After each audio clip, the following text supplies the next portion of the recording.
নমস্কার, আমি আরাধ্যা। আমি একটি কবিতা পাঠ করে শোনাব। কবি ছন্দা চট্টোপাধ্যায়ের মানুষ।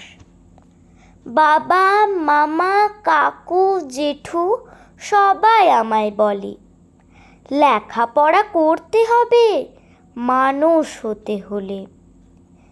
কেউ বলেনি মানুষ হওয়ার মানেটা কি, বলবে কেবল পড়াশুনোয় দিচ্ছ ফাঁকি। পাশের বাড়ির পাপান দাদা বিদেশ গেল চলে, বলল সবাই একেই নাকি মানুষ হওয়া বলে। মানুষ হতে জরুরি কি বিদেশ যাওয়া, অনেক টাকা বাড়ি গাড়ি দেদার খাওয়া। ভুবন কাকুর ভাঙা ঘরে জলে মোমের আলো, বাবা কেন বলে ভুবন মানুষ বড় ভালো।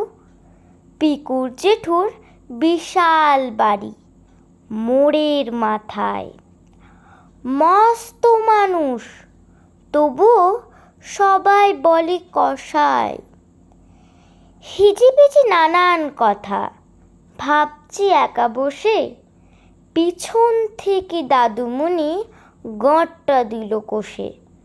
বলল হেসে, মানুষ হওয়া নয়তো ফানুস, নিজের গুণে ছড়ায় আলো যে হয় মানুষ, যে হয় মানুষ। ধন্যবাদ।